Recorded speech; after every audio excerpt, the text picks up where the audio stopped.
This is the podcast that we ask our guests from in front and behind the camera, how did they get their foot in the door? What was the key to unlocking their success? What's their story?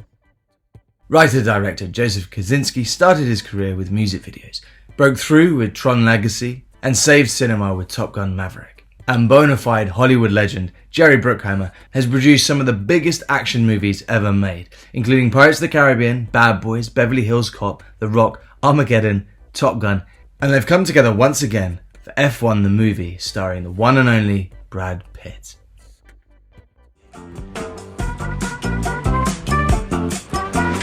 Okay, let's run. Be ready. Ready for what? Plant seeds for combat. You're crazy, bro. Take it out of my paycheck. We don't pay you enough. Never break the chain. Well, how much of the actual racing and sort of, there's obviously a couple of moments where there's a big crash and everything else, but Brad Pitt being in the seat of the car, how much of that is real? All of it. Wow. It looks it. Every time you see him in the car, he's in the car. He trained for 4 months along with them. We started him in a road car, then in a F4 car, F3, and finally into our car. So, and plus they had to train when they're not filming because he hit 5 Gs in those corners. It's brutal on your body. We beat him up pretty good. What's the difference between working with, say, Tom Cruise in a plane and Brad Pitt in a car? Are they similar in mentality? They seem to obviously want to do their own stunts. Who's more up for going out and actually doing their own bits and bobs? They're a lot more similar than I think people realize. Right. I think Brad has this kind of relaxed, slightly more easygoing exterior, but underneath there's a driven, hardworking filmmaker. He's also our producing partner on the film, but knows everything about the filmmaking process, was involved in the script from the very beginning all the way to, coming into the edit room where he was great there as well. So in his mind, there was no other version other than him driving this car. So he put in, like Jerry said, 4 months of training to get to that point. And, he happens to be kind of a phenomenally talented athlete. And so training him to drive one of these cars was possible. Well, you just think about it. He's going 180 miles an hour. He's got to hit a curve and brake down to 50, remember his lines, and remember he's acting. Just to keep the car on the track is near impossible at those speeds, especially for somebody who's hasn't been doing it since he was 8 years old or 5 years old, like these current drivers that have been driving their whole lives, where he's, made a pretty good career as an actor. But he still rides bikes, and we took him out to the track with Lewis before the movie started in the very early phases of it and put him in a pretty fast car. And Lewis said, he's a good athlete. He can handle this. And that was his first time. Then Lewis took him for a ride. Scared the hell out of him. Just ripped around those corners, as only Lewis can do.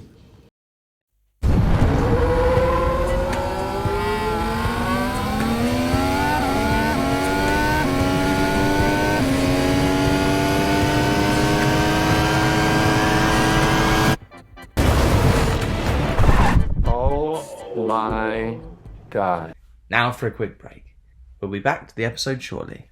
If you enjoyed this episode and want to support us, get early access and exclusive content and episodes, click to join our YouTube channel and become a member now. Please leave us a positive rating. Add us on Instagram, Twitter, TikTok at Life in Film Pod. Essentially, please like and subscribe everything. It makes a huge difference. Thank you. Life in Film has partnered with Betterhelp to provide you with access to the largest online therapy service in the world. And it can all be done from the comfort of your own home, from a phone, tablet or laptop. No commute, cutting down travel costs, and most importantly, it's affordable. With over 1,000 therapists in the UK, Betterhelp can provide access to mental health professionals with a wide variety of expertise in mental health. If you need someone to talk to and you're thinking of giving therapy a go, Betterhelp is a great option.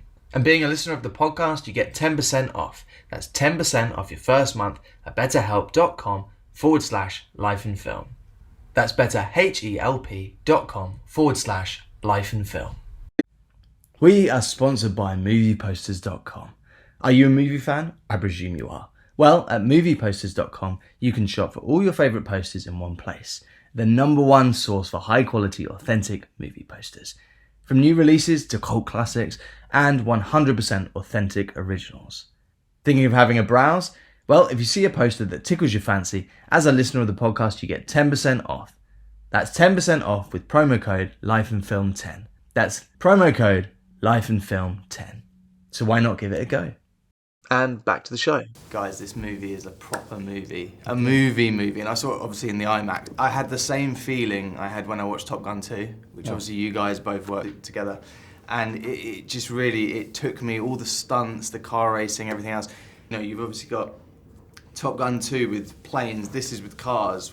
Is it a completely different dynamic to have to put something like this together with racing cars? Yeah, I mean, this was shot in a live sporting event. We shot this at the Grand Prix races and traveled with the teams all around the world. So rather than kind of being in control of our own schedule, we had to work within the slots of time that F1 would give us on the track. So sometimes we only had 10 minutes to shoot a scene. So, you know, actors normally get 10 or 15 takes or whatever it takes to get it right. Now it was like, okay, guys, we were going to get 2 or 3 shots at this. So, you know, having actors like Brad, Javier, Carrie, Damson, you know, of that caliber, they really stepped up. And I think you can feel there's a certain energy when you're under those sort of conditions that I wanted to capture and put on the screen.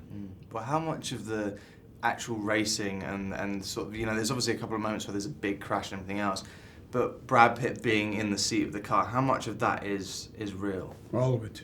Wow. It looks it. Every time you see him in the car, he's in the car. I mean, he trained for 4 months along with Damson. We started him in a road car, then in a F4 car, F3, and finally into our car. So, and plus they had to train when they're not filming because he hit 5 Gs in those corners. It's brutal on your body. I mean, we beat him up pretty good. Obviously, you had the backing of Formula One, you had Lewis Hamilton, you had all these people in on it, and that must have really helped being able to shoot, as you say, at the real events. I mean, that would have obviously, being the producer of this film, that would have cost so much more to have to create such a thing. That must have been amazing. What was the process to get them behind the film? It took almost 2 years, to be honest with you, to get to where we actually started filming. Joe was very smart about it. What we did, first we went to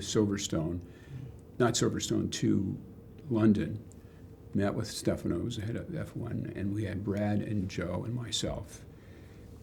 And Joe smartly did a piece of film where he showed them how he created Top Gun by taking that F-18 and skinning it for other planes.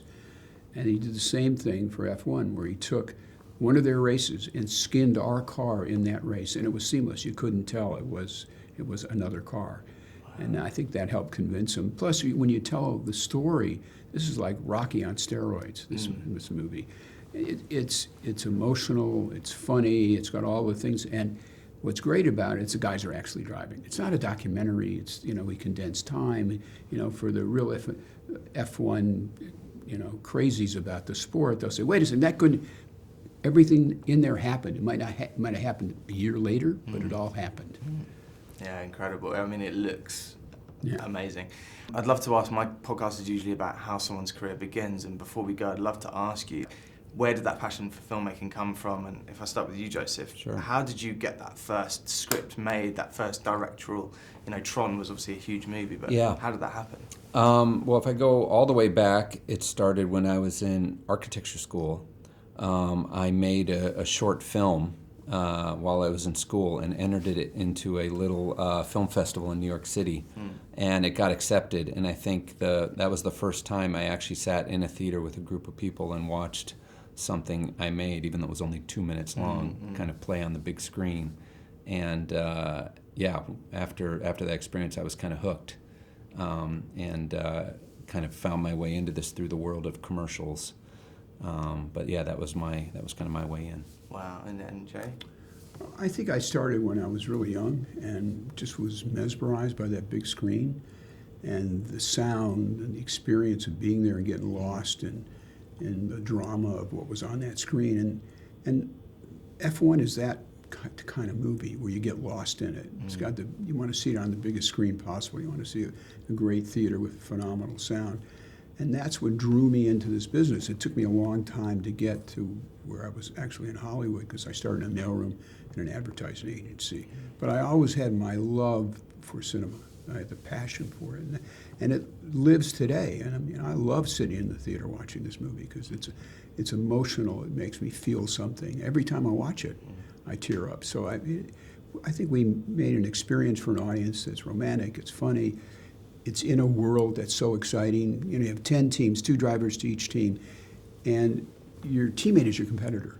Now, what sport has that, where the two are jockeying to be the number one driver, and that creates the drama for what Joe found and why he wanted to make this movie.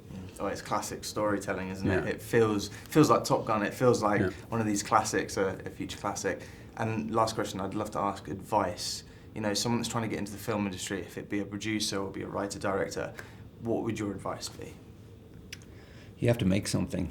You know, no one's going to pay you to make your first film, so just go out there, make something about something you're interested in, you know, make sure your own voice is there, make something that only you could do, and if it's good, you know, it'll get noticed. Well, for me, if you can get a job around the movie business, even if you're getting coffee, do it. Just get in any way you can get in, and then show how good you are. That's it. I heard an expression the other day that says, don't dress for the job you have, dress for the job you want. Right, yeah. So that's sort of Fake what till it you is. make it, I guess. Yeah, Yeah. of course. If you enjoyed this episode and you want to support us, get early access and exclusive content, all ad-free, click and join the Life in Film YouTube channel and become a member now. Thank you to our guests Joseph and Jerry, and to their team Charlie and Izzy at Organic PR. As always, thank you to our sponsors, movieposters.com and Betterhelp. Get 10% off with our discount codes now.